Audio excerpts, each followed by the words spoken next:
Bonjour les fous de la food. Ici, c'est Virginie Legrand, chef à domicile épicurienne et hyperactive avec un parcours très atypique. Dans mon podcast, Passion sans modération, vous retrouverez tous les 15 jours des personnalités implantées dans la gastronomie d'aujourd'hui, des vrais amoureux du goût et de la vraie cuisine, des experts, tous enrobés d'une passion communicative. On parlera terroir, saveurs, créativité, artisanat. On vous racontera des histoires qui croustillent, des initiatives qui pétillent et qui font briller les yeux. Et on en a bien besoin aujourd'hui. Dans ce podcast, vous allez rencontrer des passionnés qui aiment partager, des entrepreneurs qui aiment se renouveler. Vous allez pénétrer dans les coulisses d'un monde délicieux, nourri aux convictions individuelles et aux engagements collectifs. Vous êtes curieux ? Alors installez-vous à notre table et on va se régaler tous ensemble. Aujourd'hui, je suis particulièrement heureuse de vous accueillir pour un épisode exclusivement féminin. 4 femmes qui incarnent 4 visions singulières de la gastronomie et qui ont cette envie profonde de faire bouger les lignes. Nous le savons bien, la gastronomie ne se résume pas à ce que l'on mange, parce qu'elle raconte aussi une intention et une vraie conviction. Je suis très fière de les accueillir aujourd'hui parce que leur créativité, leur audace et leur sincérité résonnent profondément avec ce que j'aime défendre ici, une gastronomie vivante, incarnée et profondément engagée. Aujourd'hui, autour de cette table, j'ai la chance de recevoir Jade Génin, chef chocolatière dont les créations artisanales ressemblent à de vrais bijoux. Bonjour Jade. Bonjour, merci de me recevoir. Jeanne Roch, fondatrice de Courtoisie, une jeune maison qui défend une vision assez singulière, faire entrer le végétal dans les codes de la gastronomie française à travers des terrines de caractère. Bonjour Jeanne. Bonjour. Oriane Chu, ingénieure agronome, chef de cuisine et cofondatrice de Mâche et Mâché, une agence spécialisée dans l'innovation alimentaire qui œuvre pour une alimentation plus durable. Bonjour Oriane. Bonjour. Et Ruth Mabanza-Ledy, chef et cofondatrice du Labo des Gourmets. Bonjour Ruth. Bonjour, ravie d'être là. Alors, je vais commencer avec Jade. Tu adores. Quand tu regardes ton parcours d'aujourd'hui, quel fil rouge relie toutes les étapes de ta vie ? Parce que j'ai ouï dire que tu avais plusieurs vies. Oui, j'ai eu plusieurs vies. Le fil rouge, c'est vraiment de suivre mon cœur et mon instinct. Je fonctionne beaucoup avec ça. Et ça m'a vraiment tout le temps guidée, tu vois. Alors, quand j'étais jeune, je faisais du patinage artistique en sport-études. Pareil, j'aime beaucoup m'investir dans ce que je fais. Donc, j'ai commencé à en faire un peu comme ça. Et puis... quand j'ai eu l'occasion d'en faire de manière plus poussée, je me suis investie. Ça, j'ai toujours su que c'était pas mon métier, mon futur. J'ai commencé par des études de droit, ça s'est bien passé, donc j'ai poursuivi ce truc. Et le jour où j'avais envie de retourner au chocolat, pareil, j'ai écouté mon instinct, donc c'est le fil rouge de ma vie. Parce que tu es restée avocate combien de temps ? Je suis restée avocate 2 ans, donc j'ai fait des études de 5 ans, 7 ans. 7 ans. T'as 5 ans. Tu vois, c'est loin, t'as occulté, en fait. T'as 5 ans de master, après t'as 2 ans d'école du barreau, et après j'ai exercé comme avocate pendant 2 ans. Et en fait, ce que j'ai pas dit, mais que tu sais, c'est que mon père est chocolatier. Et du coup, c'est vrai que personne ne connaît Jacques Genin, bien sûr. Et que du coup, moi, je suis née dans une chocolaterie. Donc, évidemment, j'avais ce parcours qui m'est totalement personnel d'avocate. Mais j'ai toujours eu un background de la chocolaterie. Je suis littéralement née dedans. Et du coup, pendant toute cette période où j'ai poursuivi mon chemin d'avocate, je me suis aussi éloignée de la chocolaterie. Et à force, j'ai ressenti un manque qui était tellement grand qu'à un moment, j'ai pas eu d'autre choix que de me dire je lâche tout, même si j'y ai consacré 7 ans de ma vie.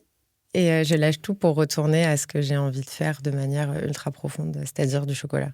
Et aujourd'hui, comment tu signes cette addiction professionnelle au chocolat ? Qu'est-ce qui fait ta différence ? C'est toujours compliqué, je trouve, de mettre en avant ces différences parce que ça a un côté un peu... Non, c'est mettre en avant ses talents.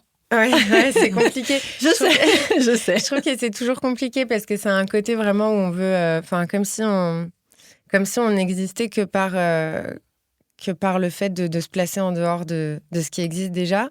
Mais je dirais que moi, ce que mon père m'a transmis, le plus grand enseignement qu'il m'a transmis, c'est de faire avec ses tripes. De faire avec ses tripes et sa personnalité profonde.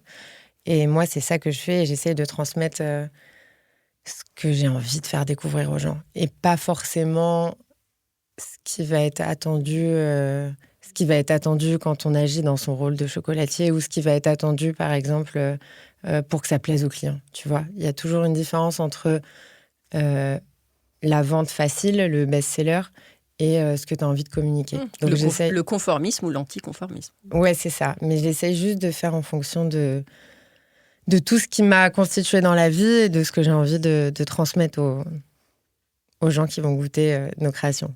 Merci beaucoup. Oriane, alors, toi, tu es à la croisée de la science et de la cuisine. À quel moment as-tu compris que ton terrain de jeu serait justement entre ces deux mondes ? Et dis-nous ce qu'est le studio Mâché Mâché. Oui, je pense que comme tout le monde autour de la table, moi, ma passion, c'est l'alimentaire. Toute petite, depuis aussi longtemps que je peux m'en souvenir, c'était la cuisine, faire du goût. Et c'est comme ça que je communiquais avec les personnes. Et c'est vrai qu'au moment de m'orienter à 17, 18 ans, le milieu de la gastronomie, il m'a un peu fait peur. Et je suis un peu âgée, je commence à devenir âgée. Et à l'époque, c'était avant Top Chef et tout. Donc, c'était pas forcément le milieu le plus... ça faisait un peu peur. Et donc... un peu brusque. Un peu brusque, voilà, c'est ça, pour une jeune fille. Enfin, voilà, c'est pas forcément là où on s'orientait de manière hyper naturelle. Et un salon étudiant, en fait, j'ai découvert l'ingénierie d'agro. Donc, en fait, finalement... des écoles d'ingénieurs agro où justement j'avais un profil qui était assez scientifique. Je suis un petit peu une geek ou une nerd au fond de moi aussi. Et j'ai découvert les écoles d'ingénierie agro où justement on faisait de la science au service justement de la création alimentaire. Et ça m'a énormément parlé. Et puis en fait je voyais aussi dans cette voie une manière aussi de d'œuvrer à ma manière pour un meilleur système alimentaire, quelque chose qui finalement... On peut être créatif tout en participant en fait à résoudre les grands défis du 21e siècle.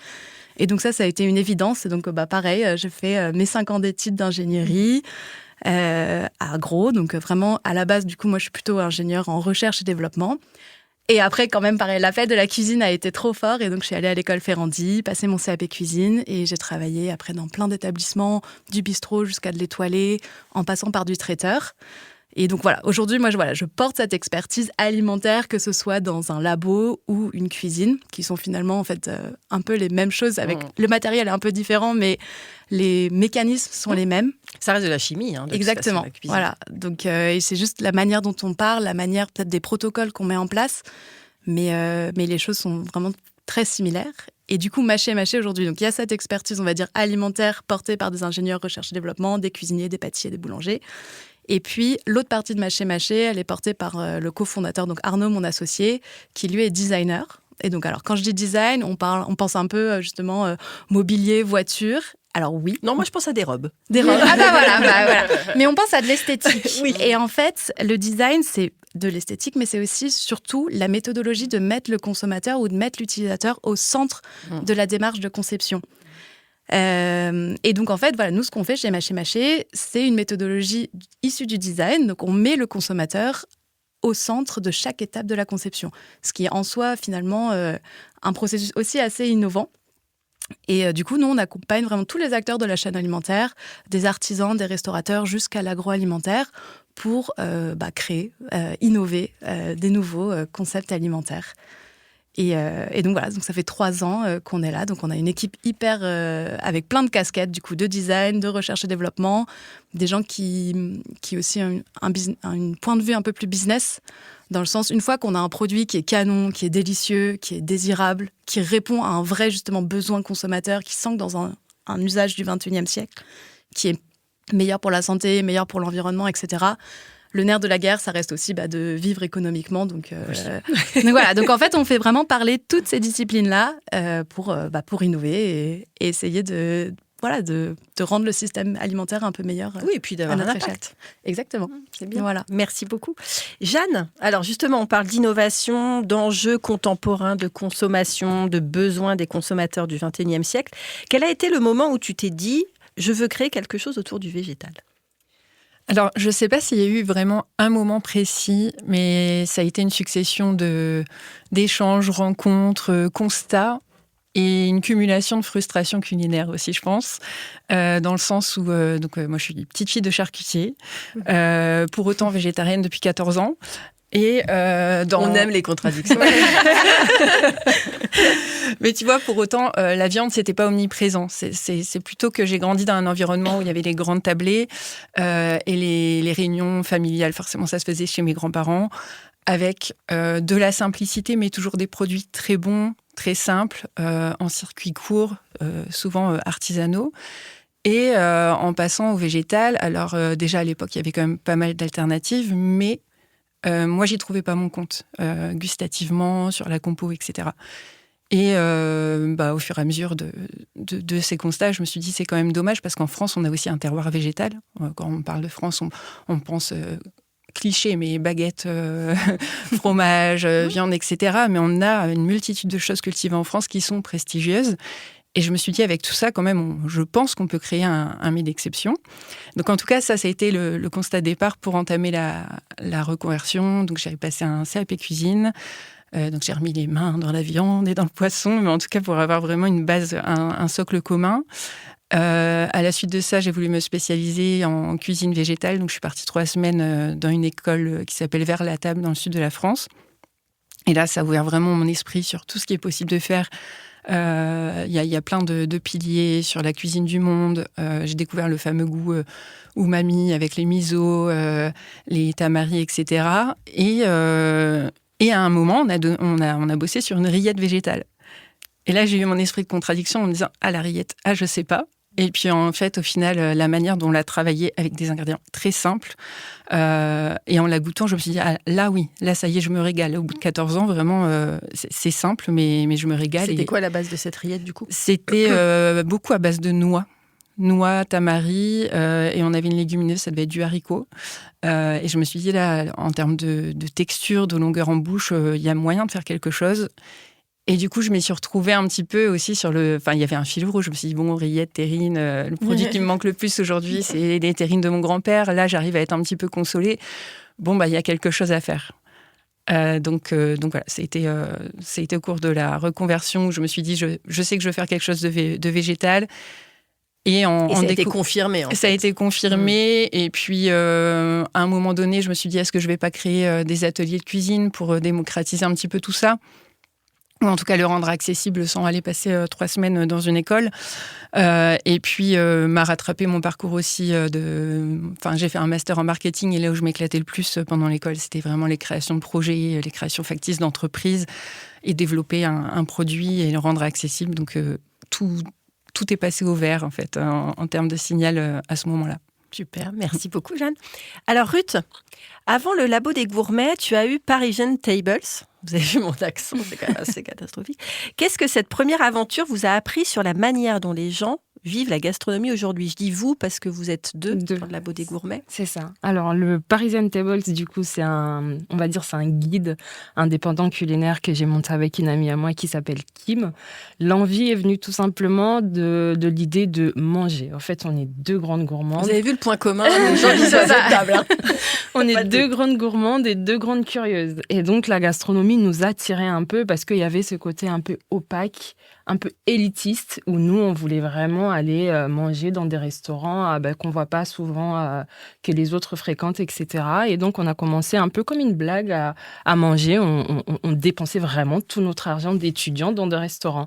Et à force, en fait, tout le monde nous demandait c'est où ces restaurants, etc. Et donc, on a eu l'idée de commencer par un Instagram, tout simplement. Et donc, on a construit une communauté autour de ça. Et du coup, pour répondre à ta question, je dirais qu'aujourd'hui, on sait que la cuisine, ça va au-delà du goût. Aujourd'hui, cette expérience nous a appris qu'on mange d'abord avec les yeux. Et je pense aussi que ça a ouvert une relation assez bilatérale entre la cuisine et le consommateur. Avant, c'était une relation très unilatérale où le chef était très au milieu. C'était le travail du chef qui était mis en avant. Le chef était l'élément principal, on va dire, de l'expérience. Mais aujourd'hui, faut pas sous-estimer, j'ai envie de dire, le pouvoir de la recommandation, le pouvoir du bouche à oreille. C'est-à-dire qu'aujourd'hui, on va dire le client, l'envie du client, c'est un peu le moteur du travail de chef, en fait. Et ce monde qui était un peu, on va dire, opaque, élitiste, est beaucoup plus ouvert aujourd'hui. Et on voit même aujourd'hui, même avec les grands chefs qui ont envie de partager, de rendre leur travail plus accessible à une entre guillemets, à une population qui avant n'était pas forcément la cible. C'est-à-dire qu'aujourd'hui, on va vraiment chercher à avoir un produit qui fait plaisir à tout le monde. Donc, je dirais que ça nous a ouvert le monde de la gastronomie et ça permet de savoir qu'aujourd'hui, il n'y a pas juste le plat qui compte. On cherche une expérience culinaire. On cherche un lieu qui nous met dans une ambiance cosy. On cherche un chef qui nous partage des valeurs, qui nous partage un héritage. Oui, qui nous partage de lui. Exactement. On cherche du personnel, on cherche de l'émotion, on cherche à vibrer, on cherche pas qu'un goût. Et je pense que c'est vraiment ça aujourd'hui que Parisian Tables nous a appris et nous a ouvert dans ce monde de la gastronomie. Et comment on bascule sur donc, le Labo des Gourmets ? Quelle est cette philosophie qui continue en fait votre ambition ? En fait, l'idée, c'était de continuer à offrir des expériences culinaires, mais pas les expériences culinaires des autres, mais de nous-mêmes. En fait, on s'est dit comment est-ce qu'aujourd'hui, on amène les personnes à aller tester des restaurants qu'on recommande. Pourquoi pas aujourd'hui, entre guillemets, qu'on créerait notre propre lieu où on continue justement de partager cette expérience, cette envie de la gastronomie et d'attiser la curiosité. Et du coup, c'est assez intéressant parce que moi, j'étais pas du tout destinée. Moi, j'ai toujours travaillé dans la food tech. J'ai longtemps travaillé dans une grande entreprise française de food tech. Et à l'issue de ça, en fait, j'avais une envie, en fait, on va dire, d'aller apprendre plus, entre guillemets, de légitimer un peu on va dire, c'est toutes ces compétences que j'avais bâties, on va dire, avec l'expérience du guide culinaire Parisian Tables. Et donc, j'ai fait une reconversion. J'ai fait un diplôme des essentiels d'art culinaire à l'école Ducasse. Et à l'issue de ça, avec toujours ma copine, du coup, on s'est dit, on va créer des ateliers culinaires. Mais comment faire aujourd'hui pour sortir un peu de l'eau et créer des ateliers culinaires autrement ? Et on va pas aller dans des cuisines parce que ce qui revenait souvent aussi, c'était le fait de se dire aujourd'hui des ateliers culinaires, ça reste de la cuisine, c'est-à-dire on est dans des cuisines assez impersonnelles, très froid, aluminium parce qu'il y a aussi des règles d'hygiène. Mais nous, on s'est dit on va créer plus vraiment une expérience. Ok, il y a la cuisine, mais on veut que ça soit quand on arrive au Labo des Gourmets, on veut que ça soit une odeur, on veut que ça soit un lieu. Donc aujourd'hui, nous on fait nos ateliers dans des appartements parisiens qu'on essaye de louer avec un cachet toujours bien visible et qui marque en fait dès l'arrivée des participants parce que nous, ce qu'on dit toujours, c'est on n'est pas là que pour cuisiner, on est là pour connecter, on est là pour vivre un moment intime autour de la gastronomie et si après ça peut déboucher sur d'autres choses, c'est que partie gagnant pour tout le monde. Super, bravo. Jade, alors justement, Ruth parlait de monde opaque, monde élitiste, je rajouterais monde masculin. Comment toi tu fais pour évoluer, parce que tu es hyper jolie, hyper féminine, jeune aussi, tu portes un héritage dont tu as envie de te détacher et c'est tout à ton honneur. Comment tu fais pour prendre ta place ? En fait, tu vois, très souvent quand tu te présente sous un certain rôle, donc moi celui de chef chocolatière, la réaction naturelle des gens, c'est qu'ils vont projeter sur toi leurs attentes. Et leurs attentes, c'est quoi ? Quand tu es un chef, il y a plusieurs aspects. Tu as d'abord éventuellement le physique un peu rassurant, peut-être un peu dans mon point, une attitude un peu, peut-être, tu vois, quelqu'un de rassurant, un petit côté un peu terroir, peut-être, quelqu'un de proche des terres. Tu as aussi le parcours, le CAP, pour les grands chefs, avoir fait ses armes dans un palace. Oui, cocher des cases, en fait. Ouais, c'est ça. Tu as tout un tas de cases. Et puis, tu as aussi la tenue. La tenue, tu vois, la veste blanche. Moi, je coche aucune de ces cases. Et oui, et la plus importante, il faut être un homme, parce que ça, c'est la première chose à laquelle on pense quand on pense à un chef. Tout le monde, hein. C'est comme ça. Et moi, je coche aucune de ces cases. Donc, effectivement, comme tu l'as dit, je suis née à Paris, je suis très citadine, j'ai fait une fac de droit, j'ai pas de CAP, je suis pas très épaisse, ce qu'on m'a reproché plusieurs fois. Attends, excuse-moi, qui te reproche ce genre de choses ? Beaucoup de gens de manière très fréquente, que ce soit des journalistes qui m'ont conseillé de manière très sérieuse de prendre quelques kilos pour être crédible dans mon rôle, des gens que je croise qui me demandent si je mange du chocolat, mais tu vois avec un ton, tu vois ce qui est sous-entendu derrière. Alors que oui, ça représente 60% de mon alimentation quotidienne. Donc oui, tu vois, j'ai eu beaucoup de... Je ne coche pas les cases qu'on projette sur toi. Et ça, c'est problématique parce que ça rend ton travail plus difficile. Si tu veux, mon faire, parce que je dédie ma vie à mon travail, c'est ma passion et je passe ma vie à travailler, mais il ne correspond pas à mon paraître. Et ça rend les choses compliquées parce que les gens, ils projettent sur toi des étiquettes et quand tu en sors, tu dois démontrer 2 fois plus. Mais 4 fois plus. Ouais, 4 fois plus. Comment je gère ça? Écoute, comme il y a Jean-Paul Sartre dans L'être et le paraître qui dit que la liberté, c'est justement réussir à sortir des rôles qu'on projette sur toi. Et je crois que du coup, je choisis ma liberté. Et surtout, en tant qu'entrepreneur, pour moi, c'est un point qui est primordial.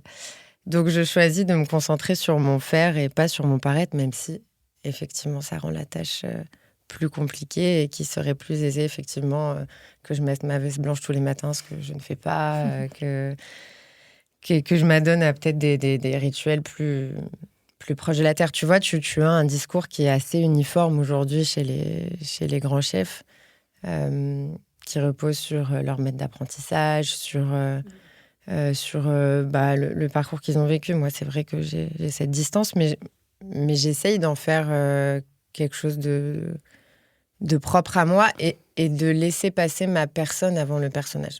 Voilà. C'est très beau. Ça résonne beaucoup. Merci beaucoup. Jeanne, alors, est-ce que tu peux nous donner, grosso modo, tu as 3 terrines, c'est ça? Ouais. Donne-nous l'eau à la bouche. Et pourquoi ces mélanges? Et voilà, là aussi, la genèse de ces créations artisanales. Donc du coup, je voulais faire du végétal, donc ces fameuses terrines, mais pas n'importe comment, donc en mettant en valeur ce qui est cultivé en France. Et je me suis intéressée à ce qu'il y avait au plus près de chez moi. Et il se trouve que dans les Hauts-de-France, il y a un gros projet pour allouer de plus en plus de terres à la culture de la légumineuse, pour plein de raisons, parce que c'est intéressant écologiquement, nutritionnellement parlant, et puis parce que c'est bon aussi en goût. Donc ça, c'est la base des 3 premières recettes. Ensuite, je complète avec d'autres ingrédients nobles du terroir, donc de la noix, de la châtaigne. Et puis, je mets la petite touche finale, du coup, mon héritage charcutier, en travaillant avec des saveurs comme du sel fumé, de l'armagnac, du mélange 4 épices. Et donc, du coup, ces 3 recettes vraiment complètes. Il y a plein d'autres choses à l'intérieur, de l'oignon, de l'ail, des carottes, du tamari, du miso, pour vraiment rendre honneur à la légumineuse, la rendre moins fade. C'est souvent ce qui peut être reproché sur les lentilles, notamment. Et voilà, c'est venu assez naturellement. En plus de ça, c'est un produit qui se travaille très bien. C'est une texture intéressante. C'est un peu plus épais qu'un tartinade de légumes classique. Donc, ça n'a vraiment pas vocation à être mangé avec un graissin, mais plutôt sur du pain, ce qui permet plein d'associations de saveurs. En rajoutant des pickles, des salicornes, de la baie de Somme, bien sûr, ou des confits. Et ce qui est intéressant, et ce que j'ai découvert récemment, que je ne soupçonnais pas sur mes produits, c'est qu'ils peuvent aussi sortir de leur fonction première de tartinade pour entrer en composition d'un plat. Sur un événement particulier, j'ai découvert ça, à l'envol, créé par une certaine Virginie. Donc c'est super intéressant d'avoir ces textures différentes. Oui, parce qu'effectivement, pour mon événement, je t'avais dit, on va les mettre... raconte, du coup, qu'est-ce que je t'avais demandé de faire? D'avoir vraiment une pièce, une bouchée apéritive. Moi, c'est vrai que souvent, en labo, je me concentre vraiment sur la texture, sur le produit en lui-même, et puis en dégustation, je le mets sur du pain ou sur un pain en levain, des crackers, etc. Là, on a vraiment bossé sur une base un peu plus construite. Tu as eu l'idée aussi de rajouter œufs de caille, de relever ça avec la salicorne. Donc, ça fait vraiment une pièce complète, présentée complètement sortie du cadre habituel. Mais on adore sortir du cadre. C'est ce qu'on dit depuis tout à l'heure. Voilà, moi je pense que c'est mon obsession aussi de vouloir se déconformer. En fait. Je crois que c'est hyper important. Donc oui, on avait fait tu avais une base de tartelettes. La petite tartelette. Voilà, on avait mis donc la terrine en poche, et après j'avais coupé un œuf de caille et on avait mis après 2-3 petites des micro-pousses, de la salicorne, et donc ça faisait vraiment une bouchée qui mettait en valeur. Et donc là on avait choisi c'était lentilles, châtaigne et armagnac. Armagnac, c'est ça, qui s'était bien marié avec le tout. Ça donne envie. Merci beaucoup. Ouais, c'est pas mal. J'ai envie de manger. Oriane, alors, quand tu dis inventer le futur de l'alimentation, ça veut dire quoi concrètement? On parlait d'impact, on parlait de secouer les mentalités. J'ai l'impression que c'est un petit peu le point commun de cette table. Qu'est-ce que tu cherches à placer comme philosophie par rapport au goût, à l'alimentation et à la consommation? Justement, c'est exactement ce qu'on se disait, c'est déconformer, enfin je sais pas s'il existe ce mot, mais on va l'inventer. Oui, bien. Exactement. Ça sera on va retenir. le petit néologisme de la session. Non, mais voilà, c'est de sortir justement des cases et en fait, il y a plein de sujets qui ont été travaillés justement pour avoir son impact, qui ont été travaillés justement que par des ingénieurs dans leur laboratoire ou que par des restaurateurs. Et nous, vraiment, la vision, c'est de faire discuter et de faire dialoguer toutes ces disciplines pour justement que ça aille et que ça infuse partout. Et typiquement, nous, on travaille beaucoup sur la question de la réduction des déchets à usage unique, parce que depuis le Covid, forcément, les emballages à usage unique, explosion, la vente à emporter, tout ça explose. Et ça, typiquement, on s'est dit, ok, nous, on travaille l'alimentaire, l'emballage, on va le manger. Et ça, c'est quelque chose qui est travaillé, en fait. Il y a toutes les technologies, des trucs super, super aboutis techniquement qui sont sortis depuis vraiment très longtemps par les chercheurs dans leur labo. Ça a été à base d'algues, à base d'amidon. Et en fait, aujourd'hui, ça n'existe pas encore sur le marché. Il n'y a rien qui s'est imposé. Pourquoi ? Mais en fait, c'est pas bon. Et en fait, typiquement, et on s'est dit, mais du coup, nous, c'est vraiment ça la philosophie, c'est de mettre l'utilisateur, le consommateur à la fin et se dire, ok, s'il va le manger, son emballage, il faut que ce soit bon. Et si c'est quelque chose, un emballage qui va dégrader l'expérience de consommation, si c'est caoutchouteux, c'est un peu gluant comme une algue ou cartonneux comme le papier amidon un peu en dessous des nougats, ça marche. Ouais, voilà, c'est ça. C'est super dur. On se casse un peu les dents dessus. Donc en fait, voilà, on s'est dit, ok, si on le fait, il faut que ce soit bon. Et donc on a travaillé, donc c'est là où vraiment la casquette un peu chef et scientifique, on a travaillé sur quelque chose qui coche tout le cahier des charges d'un emballage, qui soit assez résistant, qui puisse vraiment emballer un hamburger, une gaufre, et qui soit bon. Et donc, en fait, aujourd'hui, on a une technique, un processus qui nous permet de mettre globalement n'importe quel fruit ou légume et n'importe quelle recette à base de fruits ou de légumes sous forme d'un film qui coche justement, un peu hybride aussi, qui coche les cahiers des charges d'un emballage et qui coche le cahier des charges d'un vrai ingrédient. Et l'idée, en fait, c'est qu'on va le manger, et il va venir sublimer l'aliment qui est emballé. Donc, on a des papiers ketchup, des papiers après plus chics, tomates séchées, poivrons à l'huile, etc. Et pareil, après, on nous dit souvent, un emballage comestible, mais c'est dégoûtant, enfin, je vais pas manger mon papier. Alors oui, et c'est là aussi où il faut réfléchir usage, et on s'est dit, et ça sera jamais sur un étage du supermarché, on va pas le mettre dans son sac, évidemment, parce que là, ça ne marchera pas, ou en tout cas, on l'a pas inventé encore, mais nous, c'est vraiment comme un cornet de glace, en fait, qu'on mange. J'avais demandé si vous faites des coupes à glace. On peut, alors aujourd'hui, c'est souple, parce que nous, on a vraiment travaillé sur le papier, mais oui, on peut... tu sens qu'elle est intéressée. Ouais. Donc oui, on peut faire des choses... mais on a travaillé avec des chocolatiers justement sur des emballages, parce que pareil, autre usage, mais le chocolat qui fond un peu sur les mains, nous, notre papier, en fait, il a vraiment plus cette fonction de enrober, protéger de la manipulation des mains, que vraiment de protection hygiénique, etc., quoi. Donc voilà, c'est un peu ça dans un sens...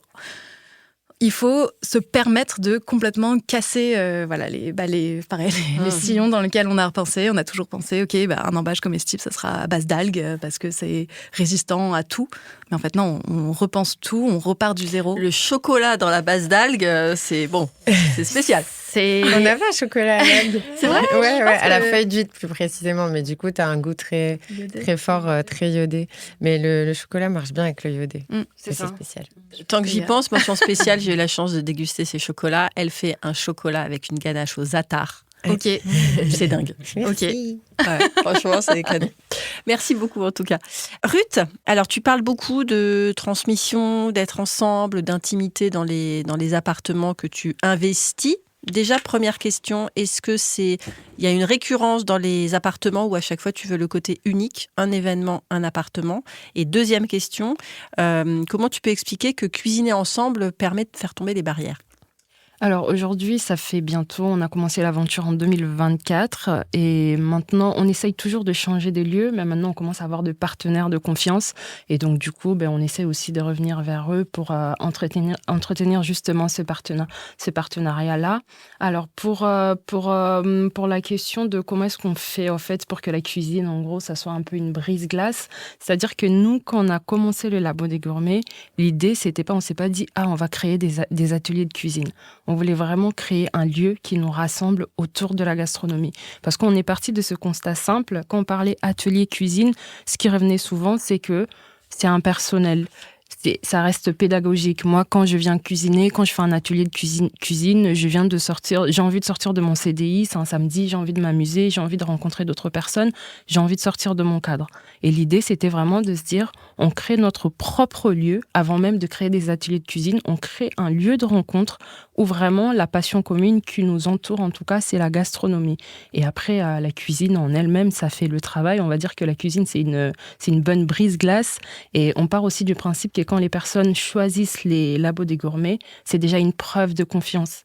C'est déjà une preuve de confiance de se dire, on veut choisir cette expérience-là parce que quelque part, le storytelling a parlé, quelque part, les valeurs qu'on essaye de transmettre, même les recettes qu'on choisit, les thèmes qu'on met en avant, a déjà assez fait son travail. Et donc, quand ils vont venir dans les ateliers, dans les Labos des Gourmets, en tout cas, c'est beaucoup de questions, c'est beaucoup de brise-glace. Et puis, c'est assez convivial, c'est assez intimiste. On essaye vraiment, on fait toujours des ateliers de maximum 8 personnes pour vraiment garder aussi ce côté vraiment où on se sent à l'aise de partager.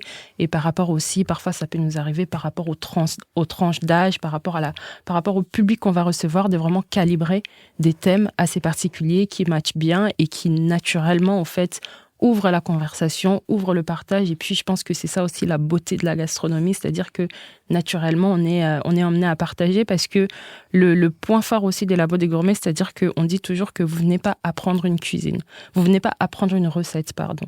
Parce qu'aujourd'hui, avec tous les contenus qui sont produits, que ce soit sur les réseaux sociaux, sur YouTube, si j'ai envie d'apprendre un gratin dauphinois, j'ai pas besoin d'un chef.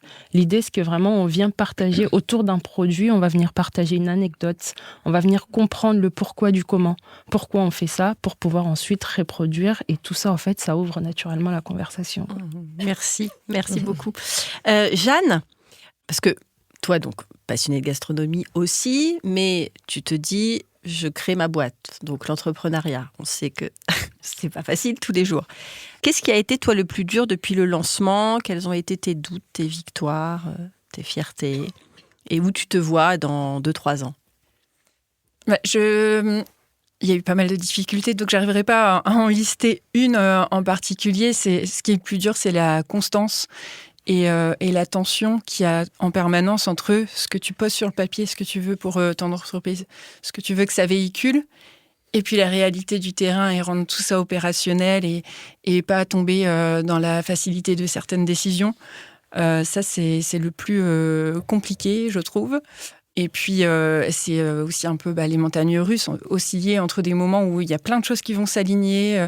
L'année dernière, c'était par exemple la participation au Gourmet Sélection qui s'est très bien passée. Il y a eu la recette au sel fumé qui a eu un prix et du coup un beau référencement derrière.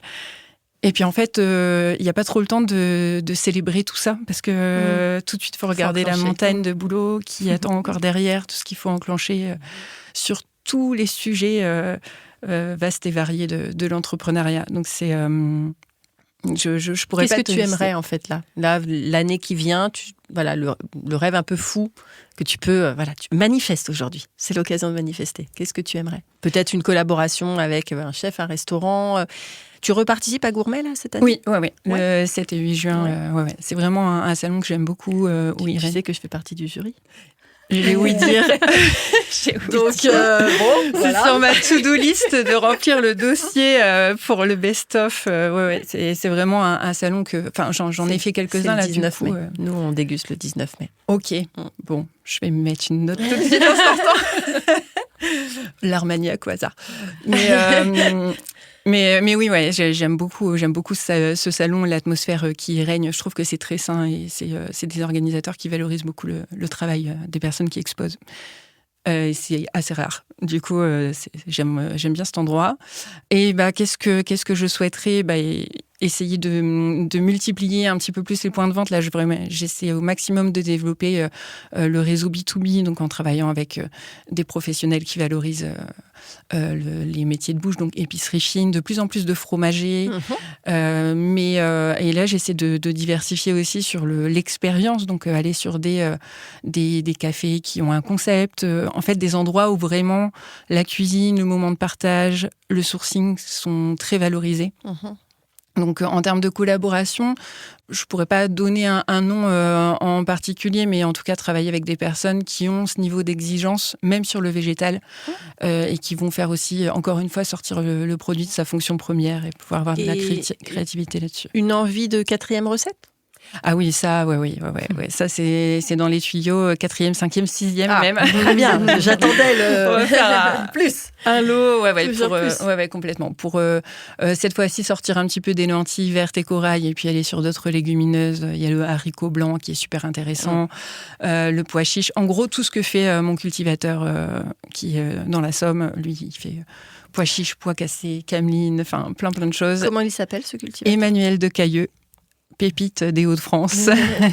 Mais tu vas me mettre en lien avec ce monsieur qui va venir à Paris. Ah, mais je le ramène avec grand plaisir. Oui. Franchement, c'est quelqu'un qui est passionné, qui raconte son métier. Au début, quand je suis allée le voir, quand j'ai su que je voulais bosser la légumineuse et que j'avais fait les tests en cuisine et que je m'étais dit, OK, c'est bon, ça tient, même en stérilisation, je me suis rendu compte qu'il y avait un cultivateur de légumineuses bio à 10 km de chez moi.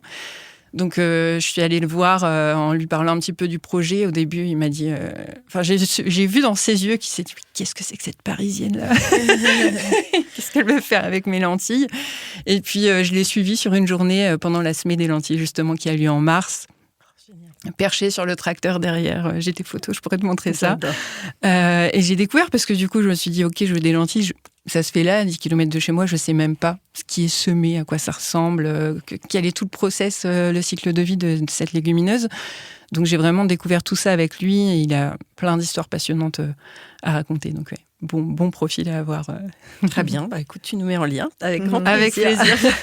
Jade, alors justement, on parle produit, on a parlé processus créatif. Toi, comment tu crées j'ai compris que tu mettais aucune limite et ça, on adore.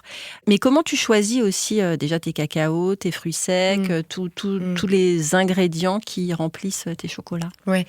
Bon, le point de départ du travail, je trouve que c'est évidemment d'avoir des produits de qualité exceptionnelle. Quand tu pars d'un bon produit, tu n'as pas grand-chose à faire pour faire une belle création.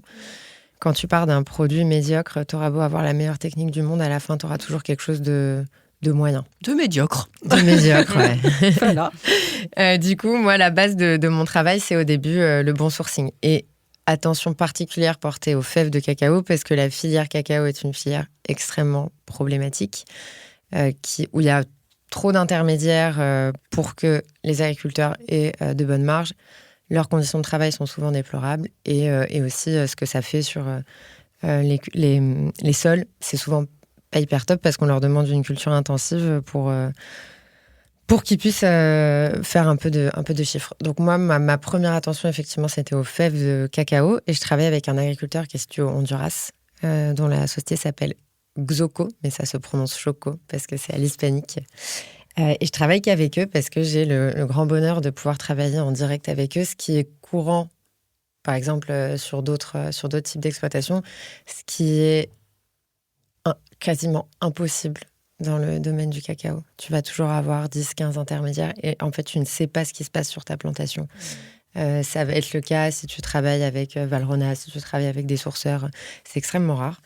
Donc, j'ai ce grand bonheur. Et en plus, ils ont une approche qui est tout à fait novatrice parce qu'ils plantent le cacao en variété. Alors, il faut savoir que le cacao, dans le monde, c'est le seul arbre fruitier qu'on ne plante pas en variété.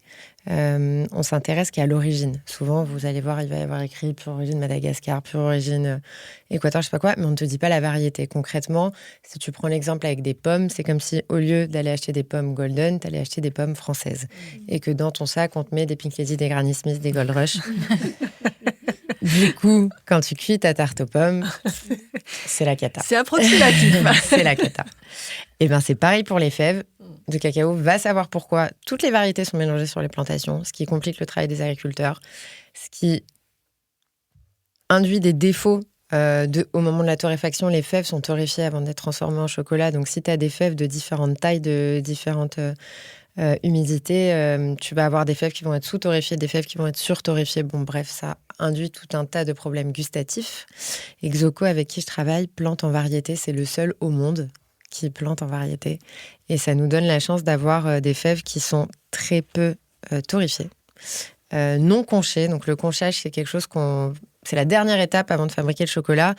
C'est quelque chose qui a été mis en place parce qu'à cause de ces problèmes de surtorréfaction, à cause de la différence de taille des fèves, tu développes aussi une forte acidité dans le chocolat. Et concher, c'est faire tourner le chocolat pendant des heures et des heures et des heures pour enlever cette acidité, mais t'enlèves aussi au passage du goût. Et tout part, l'acidité, mais le goût aussi. Et du coup, grâce aux méthodes mises en place par Xoco, on torréfie très peu. Mes fèves, elles sont très peu torréfiées et elles sont non conchées. Donc, on a un produit qui est extrêmement végétal, très brut.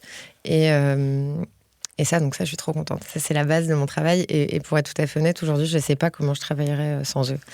Après, pour le reste, les fruits secs, je fais au goût, à la personne aussi qu'il y a derrière.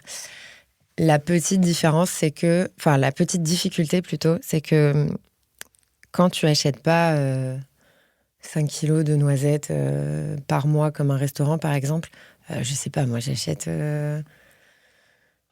200 kilos de noisettes par mois ou un truc comme ça, et ben il faut trouver le bon compromis entre ah ouais, c'est un super producteur qui fait les meilleures noisettes au monde, mais il en a 10 kilos par mois et je ne peux pas faire mon activité avec, et je peux pas avoir 15 000 fournisseurs non plus, et trouver la personne qui va t'accompagner et sur les volumes et sur la quantité. Donc je pense que c'est assez tricky, tu vois. Trouver des super tomates, même ta tante qui a un jardin qui les fait pousser avec attention, c'est grave possible. Trouver des super tomates en grande quantité, c'est plus compliqué. Donc c'est là que le travail de sourcing devient plus délicat. Et du coup, quand j'ai un fournisseur que j'aime et qui me plaît, je suis en général très très très très très fidèle. Donc je suis pas toujours dans la recherche constante du fournisseur, mais quand j'en ai un, par contre, je le lâche plus. Très bien, merci beaucoup Jade. Oriane, à quoi ressemblerait selon toi une vraie expérience alimentaire dans 10 ans ? Des emballages comestibles. Que des partout. papiers. Voilà, c'est ça. Que du papier mâché qui devient une licorne, avec des millions de chiffres d'affaires. Non, en fait, pour moi, justement, c'est toujours dans cette idée de faire dialoguer les restaurateurs, l'agroalimentaire. C'est vrai que, du coup, moi, je viens de ce milieu de l'agroalimentaire et c'est vrai qu'on a un peu tendance à toujours taper sur l'agroalimentaire, mais c'est pas autant... Enfin, c'est moi, ce que je porte comme vision, justement, c'est que c'est pas parce qu'il y a un outil industriel, un outil mécanique qui a transformé le produit qu'il est intrinsèquement mauvais. Et typiquement, dans un laboratoire de boulangerie très artisanal, les pâtons, ils sont pétris avec des mixeurs électriques, c'est des laminoirs automatisés, et on aura un croissant, un chocolat artisanal à la fin. Donc, c'est pas l'outil, le problème, mais c'est forcément le fait qu'on a vraiment cloisonné à la fois la cuisine et la recherche et développement et le laboratoire, d'une part, chacun de son côté, et personne ne se parle. Et moi, je pense que, je vais même plus loin, je pense que l'industrie agroalimentaire, mine de rien, si on est honnête avec soi-même, en fait, 90% et encore des choses qu'on mange aujourd'hui sortent des usines de la France. Et c'est une belle industrie, en fait, en France, en termes de moteur économique de la France. Et pour moi, l'industrie agroalimentaire, elle a son rôle à jouer justement dans la participation à faire un système alimentaire qui soit justement plus durable, plus juste, plus vertueux. Et en fait, même, c'est un outil pour moi de démocratisation, parce que justement, si on arrive à améliorer en fait les produits qui sortent de nos usines aujourd'hui, c'est ça qui va finalement être accessible. Et en fait aussi, une bonne alimentation. Aujourd'hui, on parle du bio, on parle de choses, et tout ce qui est généralement plus vertueux est aussi plus cher. Et ça, moi, c'est vrai que ça m'embête un peu. Et donc, moi, je pense que justement, l'industrie agroalimentaire, elle a son rôle à jouer en tant que levier pour aller justement faire... Exactement. Merci beaucoup pour cette réflexion. Ruth, alors toi, vous êtes plusieurs dans le système, donc plusieurs identités, une passion commune. Comment tu arrives à faire fusionner à la fois donc une passion commune avec plusieurs identités et à transformer en fait cette passion en modèle économique viable, vu que là on parle beaucoup d'entrepreneuriat. Alors, on est 3 sur le projet, 3 amis. C'est-à-dire des rencontres un peu qui sont faites parce qu'on aime tous la gastronomie. Et en fait, je pense que notre force aujourd'hui, c'est on est 3 individus, mais ces 3 individualités-là sont assez complémentaires. Et c'est cette complémentarité qui permet justement à la vision commune de rester assez équilibrée et pragmatique. C'est-à-dire que là où l'autre va être un peu dans les rêves et dans les nuages, on va avoir l'autre qui va être les pieds à terre et l'autre qui va être entre les deux, étant donné qu'on est 3. Et au niveau des compétences aussi, on va avoir des compétences complètement différentes. C'est-à-dire qu'on a Kim, du coup, qui est directrice marketing, qui a baigné dans le digital depuis toute petite. Moi, j'ai ces backgrounds-là, commercial, food tech et mon diplôme de chef aussi. Et on va avoir Joris qui travaille avec nous, qui est beaucoup plus développeur, innovation, technologie. Donc, on est vraiment 3 individus complémentaires et c'est vraiment cette complémentarité-là qui sert à la vision commune et qui la permet justement de rester réaliste, impérateur, mais aussi stable. Et au niveau du coup du fait de construire un modèle économique assez viable, aujourd'hui, on est consciente qu'on ne va pas réinventer la gastronomie, on est consciente qu'on ne va pas inventer l'eau chaude.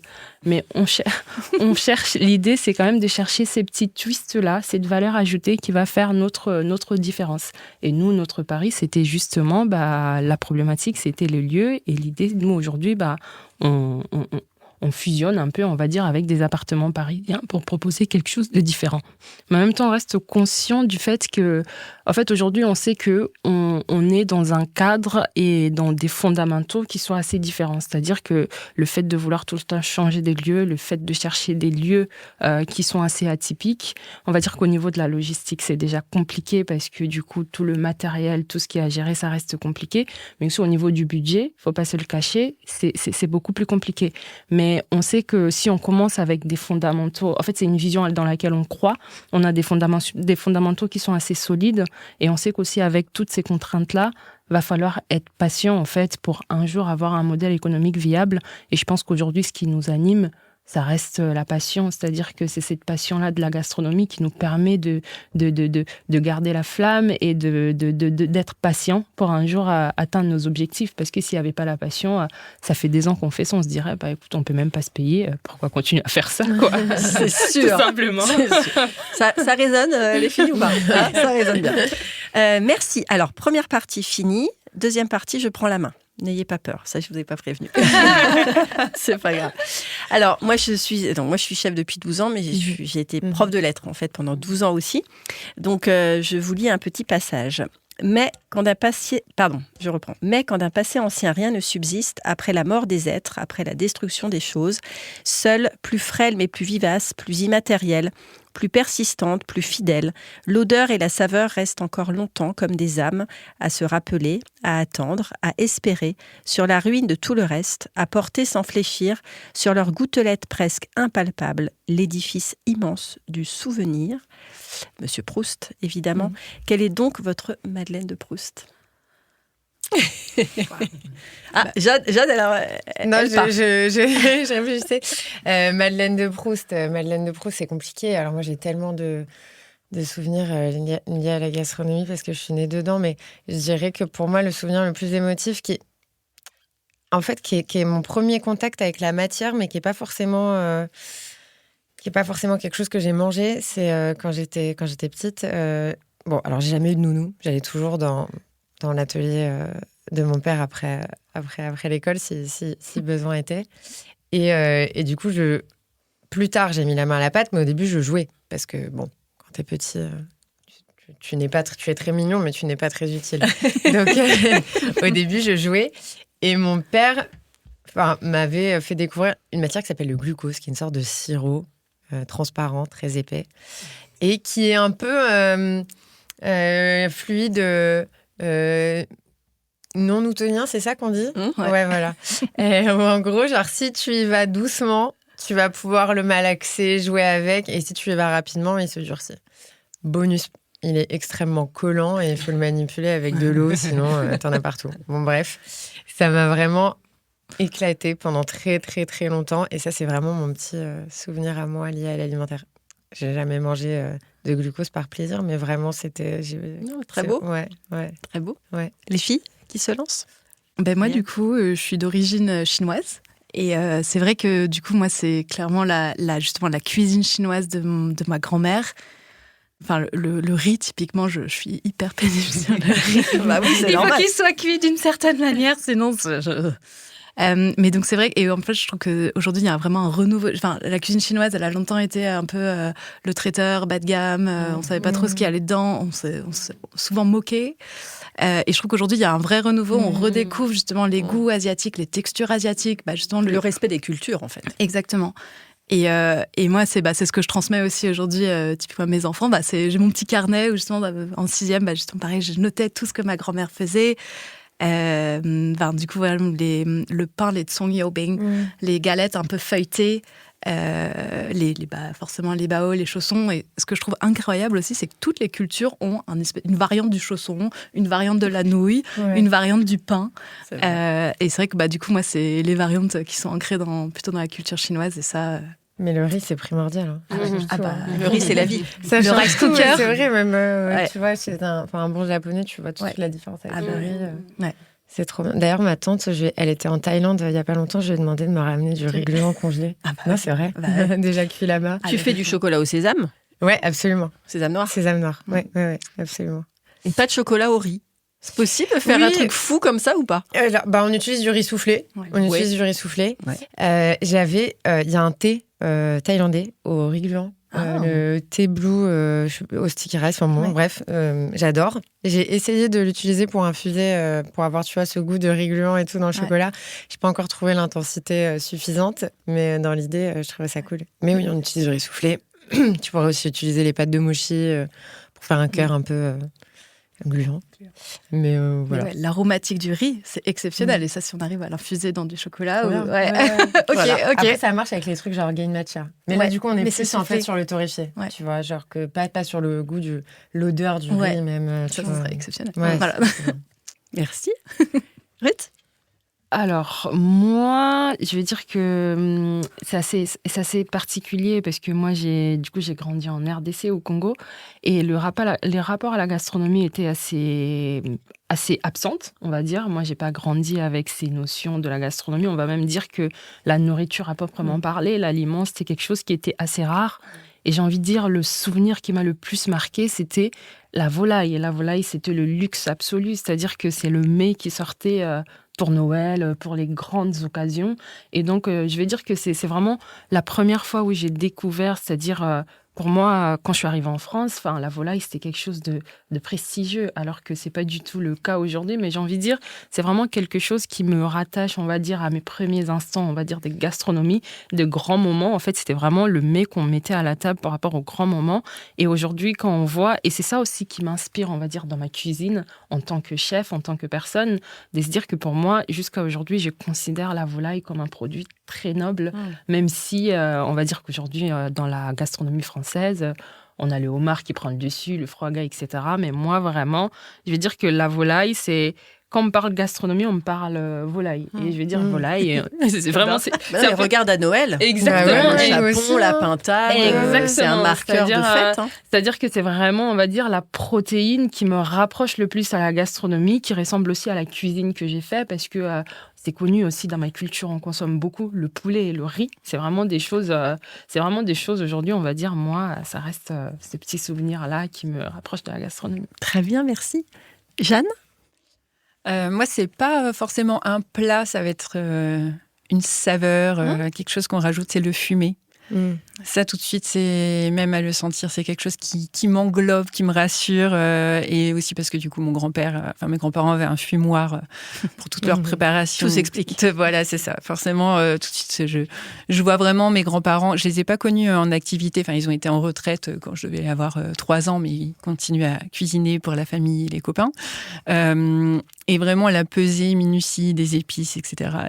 Et le fumé, Et d'ailleurs, je pense que c'est quelque chose qui parle à beaucoup aussi, parce que la recette lentilles, noix, sel fumé, c'est celle qui se vend le mieux. Parce qu'il y a tout un mélange aussi avec oignon, carotte, qui reprend un peu le bouquet aromatique d'un petit salé. Donc qui donne pas mal de repères culinaires. Et tu pourrais fumer les légumineuses du coup, non ? Alors, je pourrais, mais en fait, moi, j'ai un gros enjeu, c'est la stérilisation. Donc, je stérilise les produits comme on stérilise un pâté. Donc, ça va vraiment, ça abîme un petit peu les ingrédients. Et aujourd'hui, il n'y a qu'un sel vraiment gras qui est fumé à froid qui reste après stérilisation. Ok. Intéressant tout ça. Quelle est la spécialité régionale française dont vous ne pouvez pas vous passer ? Que vous prenez, je ne sais pas, dans les brasseries, vous aimez cuisiner ou... Moi, je vais dire la galette des rois. Et ouais. J'étais plus sur une saucisse purée. Mais on est sur du sucré aussi, il y a une partie sucrée. La galette des rois, c'est ma passion absolue. En janvier, c'est véridique. C'est mon repas du midi. Tous les midis. Tu en fais ? Non, mon père en fait une qui est tellement parfaite. J'ai une de mes règles de vie, c'est si je le fais pas différemment que ce que mon père fait, je ne le fais pas. Oui, c'est bien. Et il l'a fait tellement parfaitement que je ne vois pas comment la faire autrement. Et c'est absolument c'est ma passion absolue. Et c'est une spécialité régionale française en tout cas, ça n'existe pas en dehors. Enfin, ça existe, mais je veux dire vraiment, ça vient de chez nous. Je crois que plus particulièrement en plus, ça vient quand même de la région parisienne. Donc, vu qu'on n'a pas énormément de... Qu'est-ce qu'on dit de la frangipane au chocolat ? Carrément. Moi, j'ai une passion pour la galette classique. Après, mon père en fait une aussi au chocolat qui est indécente parce qu'il coupe la galette en deux dans le sens horizontal. Oui.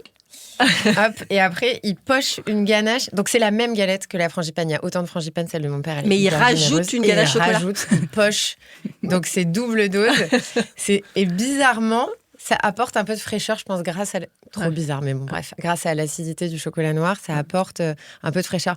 Pas de la légèreté, mais de la fraîcheur. Mais avec la galette des rois, on n'a pas la promesse de légèreté. Non. On n'a pas la promesse diététique. C'est pas écrit. Non, mais il faut savoir... Je pense qu'il faut distinguer plaisir et diététique, et diététique et santé. Bien sûr. Tu vois, tu as des choses qui sont pas mauvaises pour la santé, mais qui sont pas diététiques. Je pense que c'est là-dessus qu'il faut aller. Et tu as des choses qui sont et mauvaises pour la santé et pas diététiques, genre les sneakers, les trucs comme ça. Bon, ça, il faut qu'être... Alors, faire mieux. Tu fais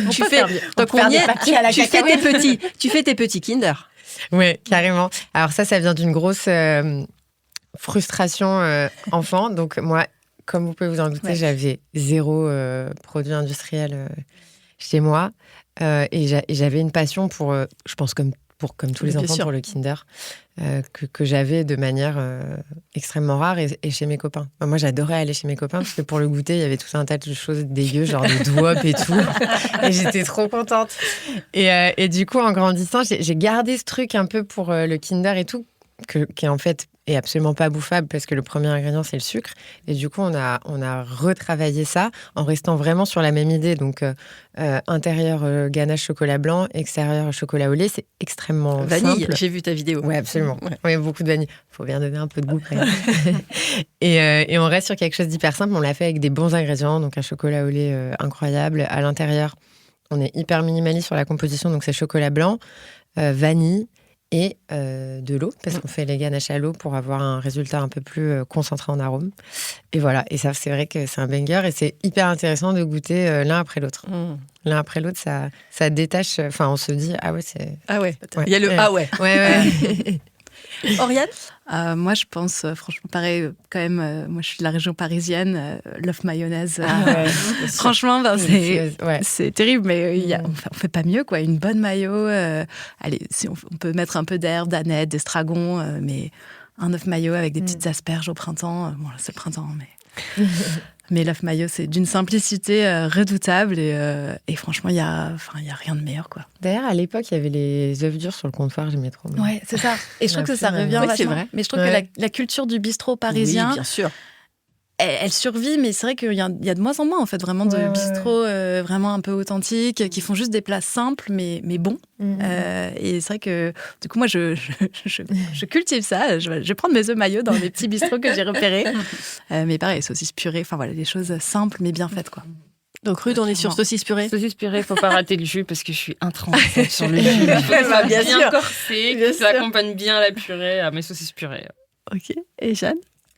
Alors, je ne sais pas si vous allez connaître le gâteau battu. Mais tu vas nous l'expliquer.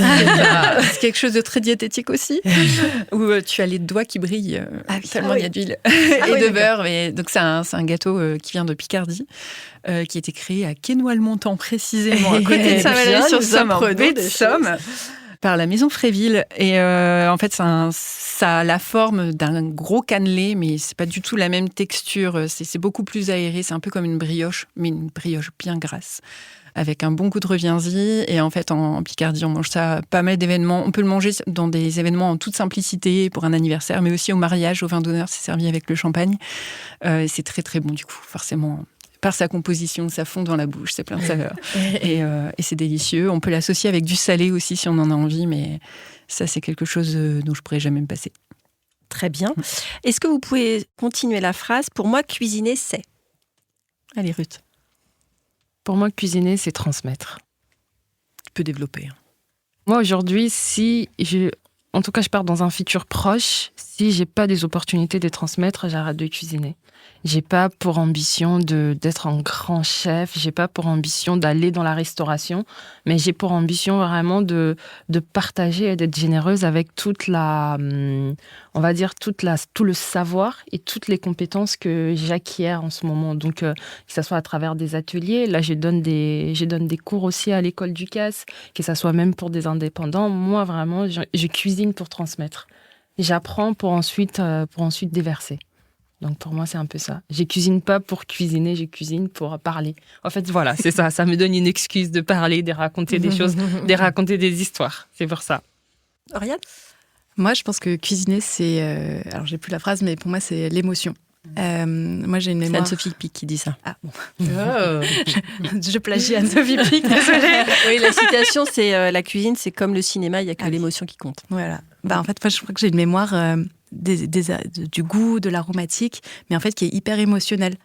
Typiquement, quelque chose d'herbacé, ça va me rappeler les champs de Normandie dans lesquels je passais, pareil, mes étés avec mes grands-parents. Enfin, en fait, quand je mange quelque chose, c'est vraiment l'émotion qui arrive, les gens avec qui j'ai partagé, qui reviennent d'abord, et après, ah oui, parce que en fait, c'était l'herbe coupée, et il y a cette herbe particulière qui a un peu le mélilo, la vanille, la flouve. Et voilà, du coup, moi, c'est très émotionnel, en fait, quelque part. C'est hyper analytique, je réfléchis à quelles aromatiques, etc. Mais en fait, dans le fond, c'est émotionnel. À la fois, c'est rationnel et irrationnel. Exactement. Je comprends ça. Et c'est ça que j'aime bien, en fait, connecter les deux. Jade ? Et moi, je dirais que cuisiner, c'est ma vie, en fait. Alors moi, je cuisine du chocolat. Comme c'est étonnant. Mais ouais, c'est ma vie depuis toujours, en fait. Je suis née dans le labo de mon père. Je me vois pas faire autre chose et je me vois pas me lever en pensant à autre chose. C'est vraiment assez particulier. Je ne saurais pas trop dire pourquoi, mais c'est vraiment ce qui compte le plus. Tu cuisines du salé aussi ? Tu prends du plaisir à cuisiner du salé ? Ouais, quand j'ai le temps. Ouais. J'ai pas trop le temps.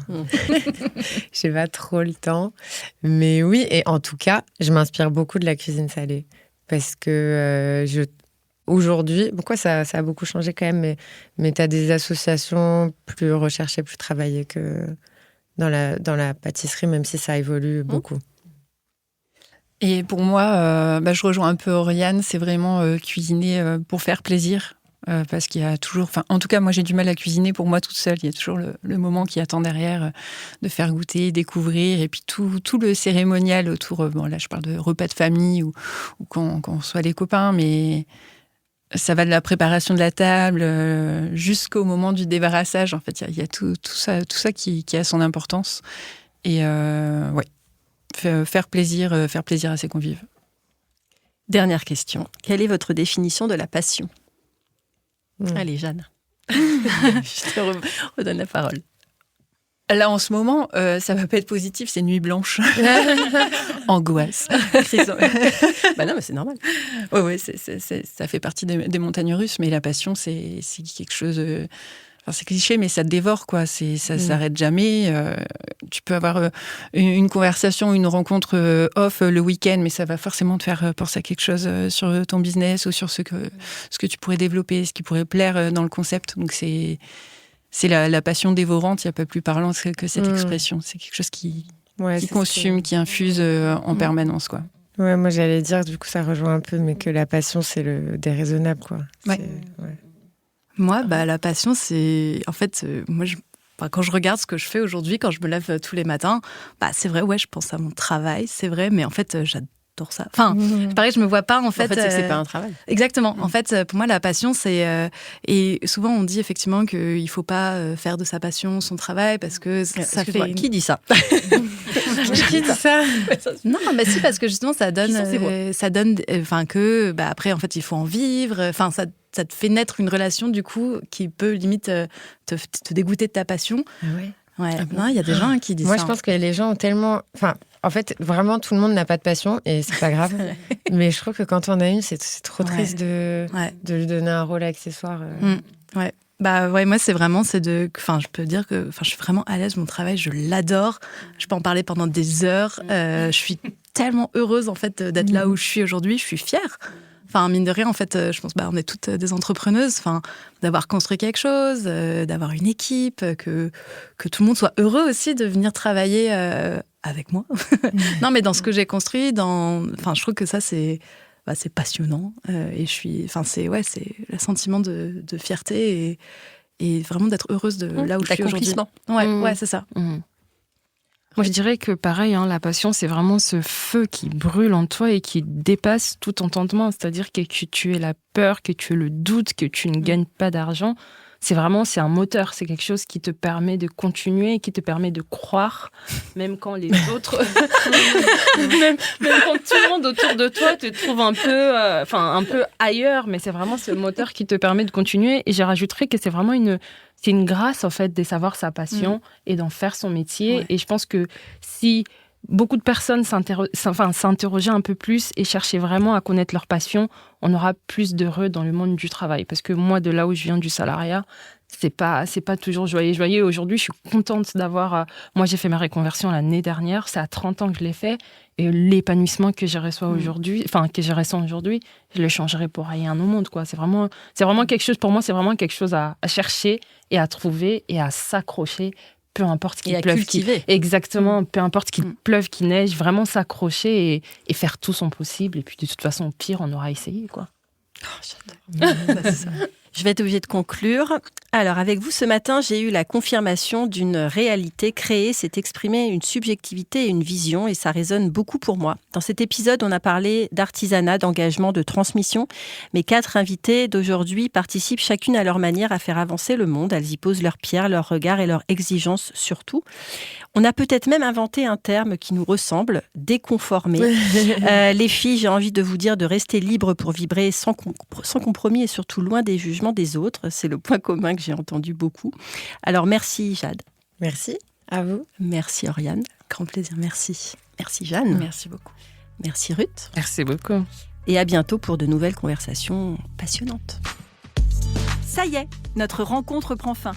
J'espère que l'inspiration et l'immersion dans l'univers de tous mes invités vous ont mis l'eau à la bouche. La conversation vous a plu ? Les confidences vous ont ému ? Merci de laisser un avis et vous abonner pour ne rien manquer des prochains épisodes et pour le propulser encore plus loin. N'oubliez pas de faire un petit tour sur mon site internet communique-passion.fr et de vous abonner à ma newsletter. À très vite pour de nouvelles aventures gastronomiques.